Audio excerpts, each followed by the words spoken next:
Xin chào mọi người, สบายดีทุกคนก่อนอื่นหมดก็ขอแนะนำตัวเองข้อยเองชื่อท้าวสีเพ็งมโนธรรมกำลังศึกษาหำเรียนอยู่โรงเรียนมหาวิทยาลัยวิ่งแขวงเงอานมื้อนี้ข้อยจะมาสร้างวิดีโอที่มีชื่อว่าเรียนภาษาเวียดใน10นาทีซึ่งจะเป็นวิดีโอที่แนะนำวิธีเรียนภาษาเวียดและก็แก้ไขปัญหาต่างๆของผู้ที่กำลังเรียนกำลังคักเคียมภาษาเวียดอยู่ตอนนี้เนาะเพื่อที่จะคักเคียมในการเรียนมหาวิทยาลัยต่อไปถ้าผู้ใดเนาะมีคำถามข้องคาใจก็สามารถส่งข้อความหรือว่าคอมเมนต์ในเพจ Facebook ได้เลยเนาะก็เขาบอกมาตอนนี้แล้วเนาะว่าข้อยเองบ่แม่นผู้ที่เก่งที่สุดในโรงเรียนเนาะบ่แ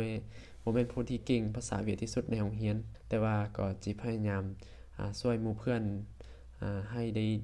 ดีที่สุดเนาะถ้าว่ามีผิดพลาดประการใดก็ขอโทษขออภัยมาณที่นี้ด้วยบัดนี้เราไปเข้าตอนที่1เลยเนาะตอนที่1นี้จะเป็นเกี่ยวกับวรรณยุกต์เนาะมีน้องคนหนึงเพิ่นถามว่าเป็นหยังออกเสียงวรรณยุกต์ภาษาเวียดบ่ถึงบ่ถูกมีบางเทื่อเพิ่นก็อาจจะเสียงถูกและบางเทื่อก็อาจจะบ่ถูกเนาะมื้อนี้ก็เลยสิมาแนะนำวิธีออกเสียงวรรณยุกต์ในภาษาเวียด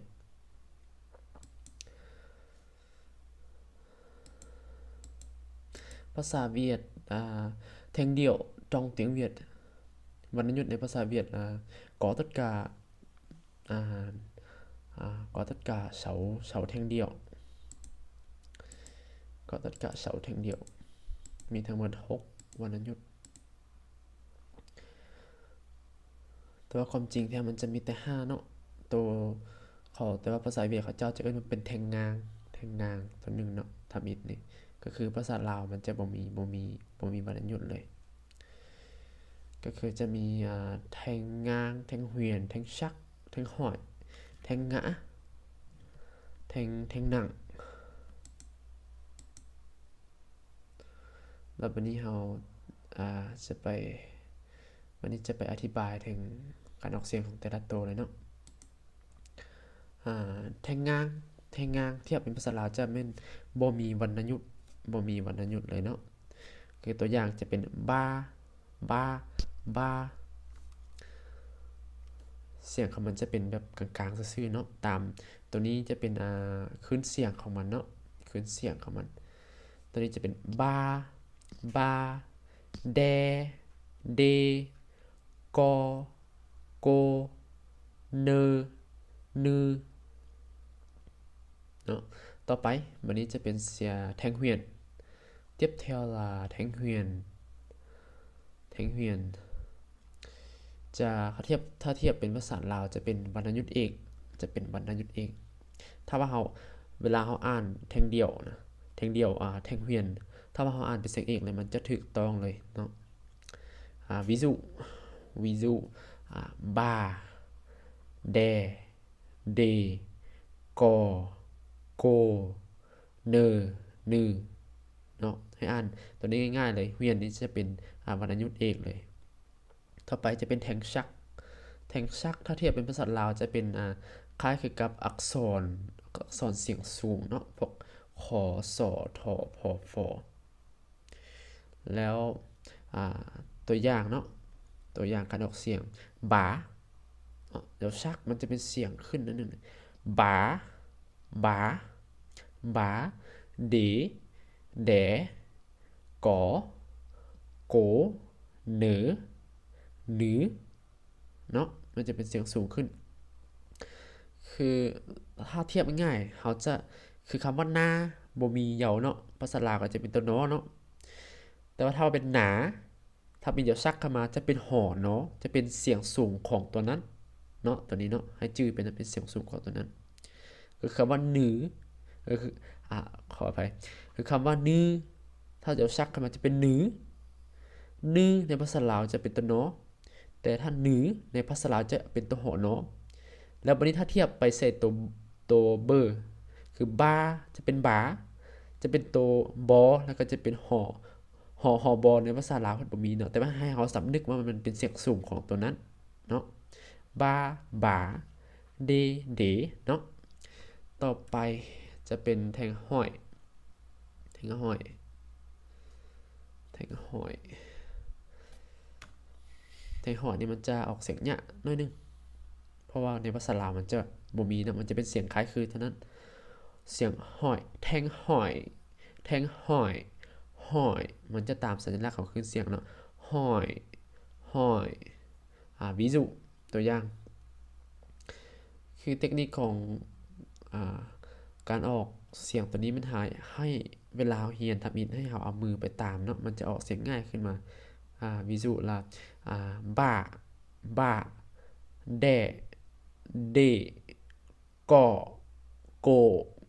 เนอนือเนาะเสียงมันจะขึ้นไปน้อยนึงแล้วมันจะลงมาบ้าบ้าบ้าบ้าแด่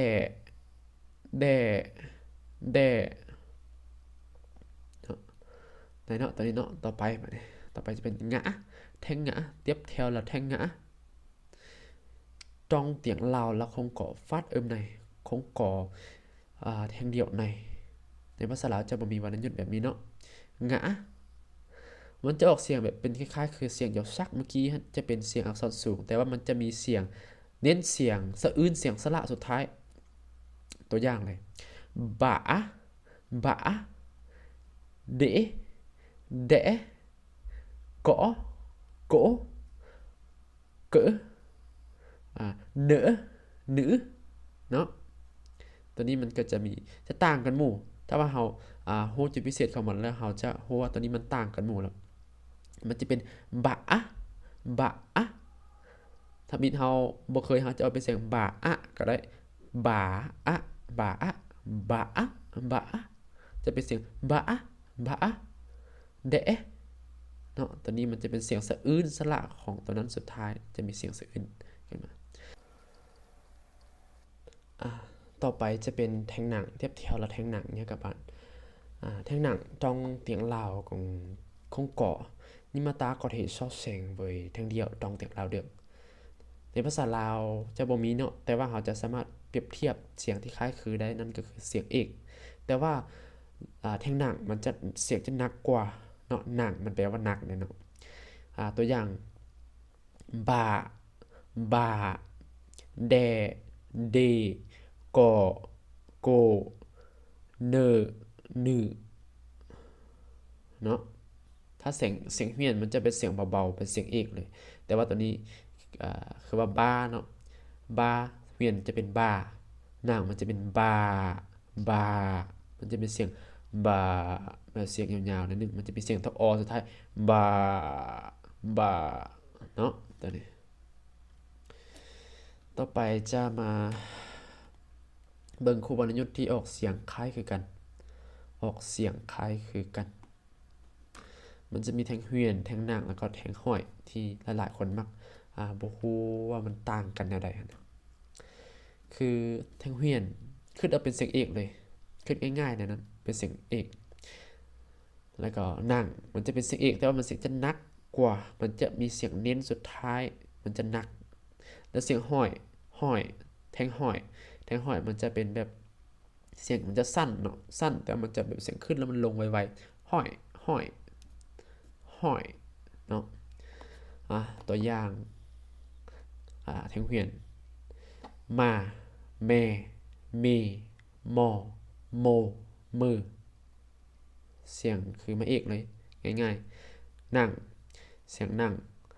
จะเป็นมาแม่เมมอโมเมอมือเนาะแล้วบัดนี้จะห้อยจะเป็นมาแม่เมมอโมเมอมือเนาะมันจะเป็นเสียงสั้นมันจะขึ้นไปนิดนึงมันจะลง3ตัวนี้มันต่างกันเราเห็นชัดแจ้งว่าเฮียนมันจะเป็นเสียงเอกเลยหนังมันจะเป็นเสียงคล้ายๆเสียงเอกแต่ว่ามันจะหนักกว่าเนาะจะหนักกว่าเสียงเอกแล้วมีเสียงห้อยมันจะเสียงขึ้นแล้วมันจะลงมันจะสั้นกว่าหมู่ใน3ตัวนี้เนาะอันนั้นวิธีจะแยกของมัน ต่อไปจะเป็นเสียงซักกับเสียงหงาแทงซักแทงหงาซักมันจะเป็นเสียงสูงเนาะเสียงสูงเลยในภาษาลาวนะจะเป็นอักษรสูงคือตัวนี้มาถ้าว่าจะใส่ซักมันจะเป็นหมาจะเป็นเสียงสูงของมันเลยจะเป็นหมาแล้วมันจะหงาหงามันต่างแล้วจะเป็นหมาหมามันจะเป็นเสียงสะอื้นสระสุดท้ายจะเป็นหมาหมาเนาะตอนนี้ก็จะอ่านว่าหมาแหมหมีหมอหมูเหมือมือจะหงาหมาแหมหมีหมอหมูเหมือมือเนาะสุดท้ายสรุปวรรณยุทธ์แทงเดี่ยวtrong tiếng Việt là có tất cả 6 thanh như thanh ngang, thanh huyền, thanh sắc, thanh hỏi, thanh ngã, thanh nặng. Như thanh ngang so sánh bằng tiếng Lào là บ่มีถ้าว่าเทียบใส่ภาษาลาวแทงนางเทียบใส่ภาษาลาวจะบ่มีจะเป็นคำเว้าธรรมดาจะบ่มีวรรณยุกต์แทงเฮียนจะเป็นเสียงเอกแทงซักจะเป็นเสียงอักษรสูงเนาะเสียงห้อยจะเป็นแบบเสียงคล้ายๆคือขึ้นแล้วเป็นลงนั่นนึงจะเป็นเสียงสั้นจะเป็นแทงห้อยก็ว่าต่อไปจะเป็นแทงหงาจะมีเสียงสะอื้นสุดท้ายเป็นเสียงสะอื้นสระของมันหงาแล้วก็สุดท้ายจะเป็นแทงหนักมันจะเป็นคล้ายๆคือเสียงเฮียนคล้ายๆคือเสียงเอกแต่มันจะหนักกว่ามันจะมีเสียงเน้นหนักกว่าเนาะแทงหนังก็ถือว่าจบเนาะวิดีโอทำอิฐในการเรียนวรรณยุกต์ก็ขอขอบใจที่ติดตามวิดีโอจนจบเนาะ